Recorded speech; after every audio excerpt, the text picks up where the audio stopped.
Muchas gracias por continuar con nosotros y como es habitual a esta hora aquí en Mega Noticias 3 de la tarde, nos vamos de lleno a nuestra mesa de análisis y le doy la bienvenida con mucho gusto a Juan Martín Pérez, que ahora anda de coordinador de Tejiendo Redes Infancia en América Latina y el Caribe. Qué gusto saludarte, Juan. Estimado Alberto, muchísimas gracias por esta oportunidad. Juan, creo que no debemos quitar el dedo del renglón de la protección que se le debe dar a nuestros niños, porque son reclutados de manera forzosa por bandas de crimen organizado, porque son robados para hacer trabajos de actividad sexual.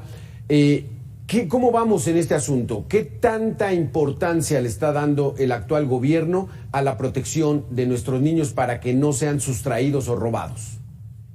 Pues mira, claramente tenemos avances en el marco normativo. Desde 2016-17 que logramos la ley, se ha ido avanzando con el Sistema Nacional de Búsqueda de Personas, ahora también un banco de forense, digamos, para la identificación de más de 50,000 restos humanos. Pero lamentablemente esto es una respuesta pues no solamente insuficiente, sino que no se detiene pues esto que ya es una crisis humanitaria de desaparición. Para el día de hoy, Alberto, el dato es brutal. 107,177 personas están oficialmente registradas como desaparecidas en todo el país, y los estados que más acumulan estas desapariciones pues son Estado de México, Jalisco, Michoacán, y bueno, tenemos que destacar Sinaloa, Tamaulipas, que claramente, como se puede ubicar tanto con los datos como con la geografía, estamos hablando de los escenarios de crimen organizado que no ha parado esta guerra por ya pues más de 15 años que está desangrando el país, de tal suerte que por muchas acciones que hagan las autoridades, si no detenemos la guerra, si no detenemos la militarización, el sello de esta guerra y de la militarización es la desaparición, como lo fue en Argentina, lo fue Uruguay, Brasil. Ese es el sello de la militarización y México está inundado de ello. Juan Martín, más de 107,000 desaparecidos y eso es el registro oficial. ¿Serán todos o hay cifra negra en este caso? Generalmente hay dos elementos que influyen en el conteo. Este es un conteo diario que se va haciendo y depende de las fiscalías, que son las que entregan al Sistema Nacional de Búsqueda su información. Ahora mismo, por ejemplo, hasta agosto pasado están pendientes 3 fiscalías, entre ellas Morelos, por ejemplo. Entonces dieron datos hasta agosto, entonces queda pendiente la actualización, ya estamos en noviembre y eso va actualizándose. El Sistema Nacional de Búsqueda está disponible, es una plataforma pública, se llama Versión Pública del Sistema Nacional de Personas Desaparecidas. Pues es un terror ver cómo cada día se va incrementando. Y precisamente parte del desafío, Alberto, es cómo logramos hacer análisis de contexto, identificar las frecuencias, las tendencias, para poder tomar acciones preventivas, sobre todo cuando estamos hablando de niños, niñas y adolescentes. Exactamente, Juan. En esta lista de desaparecidos, pues bueno, van incluso algunas personas que se integran de manera voluntaria o forzosa a las bandas de crimen organizado y las propias familias no lo reportan. Pero en el caso de los niños sí hay un registro inmediato. O sea, cuando hay un menor desaparecido, sí de inmediato la gente se atreve a denunciarlo, a levantar el acta de que está desaparecido, o también hay cierto temor.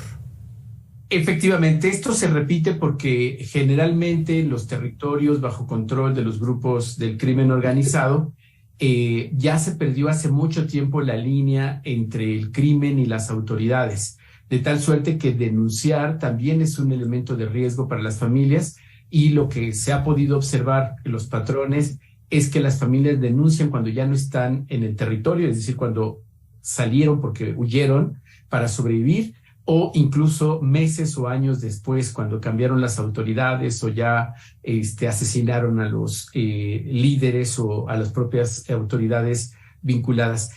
Hace ya tiempo que desde los derechos humanos hablamos de las redes de macrocriminalidad, es decir, solemos pensar solamente en los operadores criminales, los sicarios, pero ellos son solamente una expresión chiquita de estas redes de macrocriminalidad. Hay muchos funcionarios públicos corruptos en las fuerzas de seguridad, en las fuerzas militares, en los ministerios públicos, en el Poder Judicial, empresarios que mueven el dinero.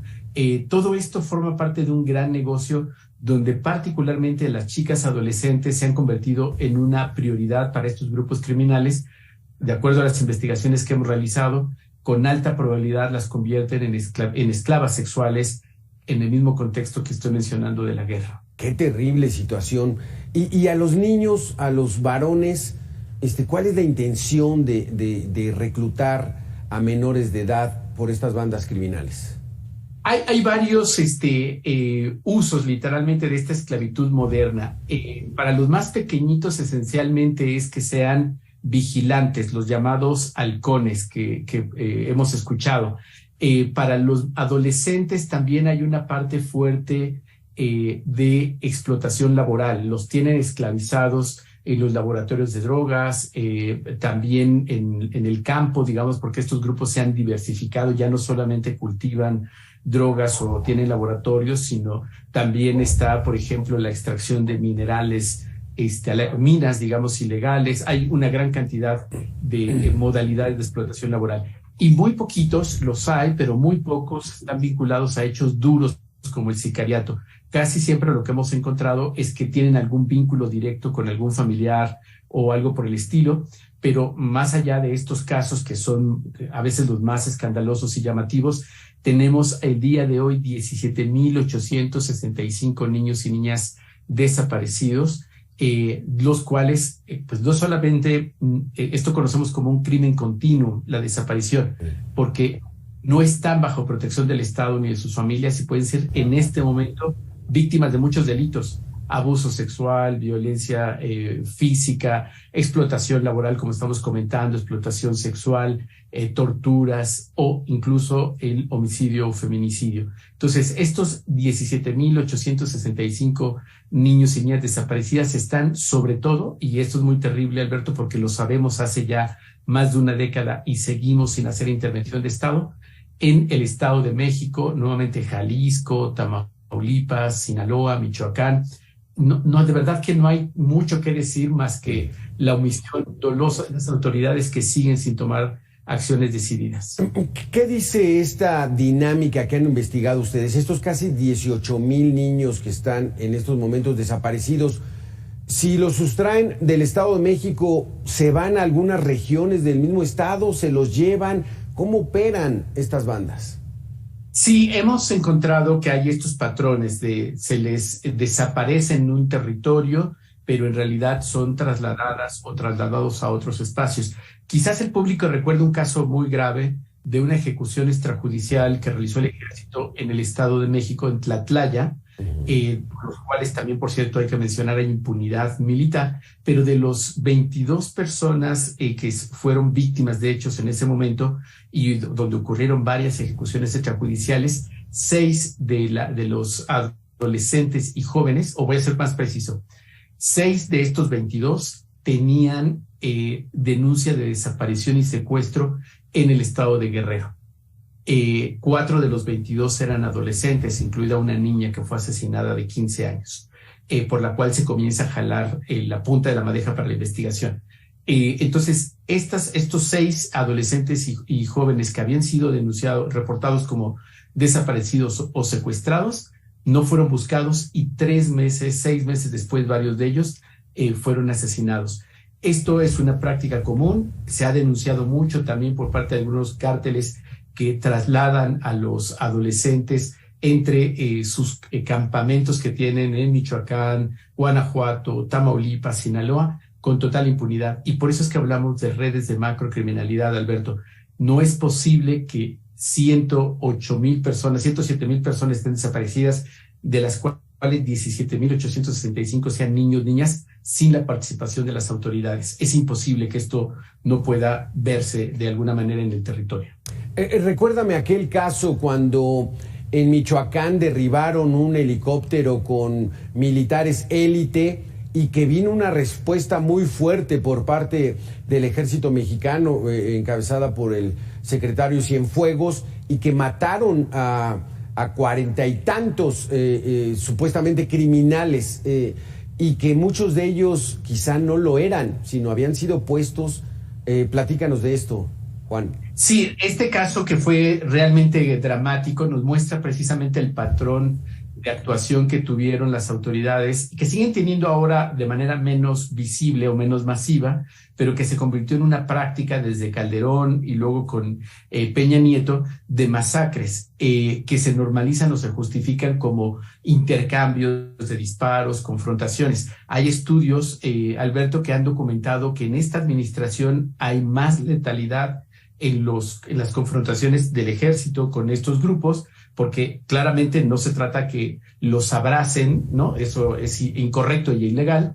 Tienen que ser detenidos, por supuesto, con todas las evidencias para ser procesados. Pero hay ejecuciones. Y precisamente en este lugar de Michoacán, las 43 personas asesinadas, la gran mayoría eran hombres jóvenes, entre los 19 y 27 años. La gran mayoría venían de un municipio pobre de la frontera de Michoacán con Jalisco y que habían sido contratados días antes, algunos una semana, otros 4 días antes, y claramente fue una ejecución extrajudicial que, como sabemos, está en impunidad, como todas las masacres que han ocurrido en nuestro país. Entonces, precisamente lo que tenemos que cambiar, Alberto, es esta narrativa de guerra. Si seguimos con ello, las principales víctimas seguirán siendo niños, niñas, mujeres y hombres jóvenes, pero además hay que poner el acento pobres, que son los que no tienen sus familias para poder mantener búsquedas, para poder presentar denuncias, para tener despachos jurídicos que puedan buscar justicia. Y por eso es que tenemos este gran drama humanitario en el país, porque está afectando a los segmentos de población más pobres y además criminalizados. ¿No ves tú que con este camino de la militarización se pueda pacificar el país? Es la apuesta del gobierno actual, que tanto la Guardia Nacional y que el Ejército se mantenga en las calles, porque son los únicos que pueden enfrentar a las bandas del crimen organizado. ¿Crees tú que lo hagan? Sí, dime. Yo creo que tenemos que separar. Claramente necesitamos a los militares en ciertos territorios y en ciertas zonas y momentos, y nuestra Constitución lo establece, el artículo 121, pero tiene que ser claramente delimitado en qué lugar, por tiempo establecido y con supervisión, precisamente para evitar graves violaciones a derechos humanos. Esto es súper importante. Se necesitan, pero de manera supervisada y controlada. Segundo, lo que están manteniendo, Alberto, y esto hay que decirlo claramente, es un negocio de guerra. El ejército, la Fuerza Armada ha triplicado su presupuesto desde que inició la guerra hace 15 años, y en contraste han recortado todos los presupuestos para bienes y servicios públicos o políticas públicas. En el caso de niños y niñas se ha recortado más del 30% del presupuesto para los programas, y te pongo un ejemplo rápido. La Secretaría de Educación Pública, todavía en la administración de Peña Nieto, tenía 43 programas para atender diversas condiciones de educación y rezagos que México tiene. Ahora, con esta administración de López Obrador, solo tenemos 17, y por eso insisto en los recortes. Los recortes son criminales y estamos destinando más dinero a armas, a la guerra, a los militares que no rinden cuentas, que es opaco, y le estamos quitando dinero a lo que realmente puede controlar esto, que es la paz. Otros países que han enfrentado situaciones similares aquí en el continente, como Colombia, cambiaron su estrategia de militarización después de 60 años, comenzaron a invertir en la cultura, en la educación, en construir paz, y eso les permitió hace 5 años firmar acuerdos de paz. No está resuelto, no es mágico, pero ya no tienen los altos índices de criminalidad, de homicidios y de violaciones a derechos humanos que caracterizó a Colombia por décadas. Juan, pero el gobierno dice todo lo contrario. El gobierno dice, no somos iguales, no vamos a enfrentar una guerra y vamos a atacar las causas, y por eso tienen los programas sociales, el apoyo, y esa es la situación a la que le están apostando. Pero, ¿cuál es la realidad? Yo creo, Alberto, que vale la pena hacer un análisis sobre evidencia. Y aquí me permito puntualizar 2 temas. Hay una cultura política que ha crecido que llamamos necropolítica, y es que las personas que están en el poder deciden sobre la vida de sus habitantes, en este caso las personas más pobres, a partir de las políticas públicas. Lo vimos terrible en el COVID, decidieron quién moría, quién vivía, lo estamos viendo con la guerra, sabemos que van a ser asesinados personas jóvenes, niños, niñas y mujeres, y se está manteniendo esta necropolítica. Pero hay otro elemento central que tú destacas, y que es el discurso que conocemos en sociología como posverdad. Nos venden emociones, nos dicen que es abrazos, no balazos, pero en los hechos se está destinando más presupuesto público a la guerra, se está otorgando más poder a estas violaciones a derechos humanos y sobre todo la impunidad. El caso Ayotzinapa nos muestra con mucha crudeza que es necropolítica y posverdad. Por eso es que tenemos que insistir que el respeto a los derechos humanos es la clave para salir de esto, que recuperar el territorio con las y los ciudadanos es la salida de esto y sobre todo que trabajemos sobre evidencia. Y la evidencia son los datos públicos que tenemos.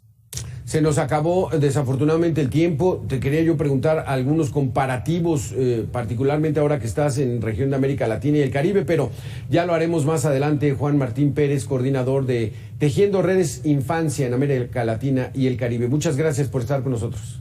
Gracias por la oportunidad. Fuerte abrazo. Igualmente.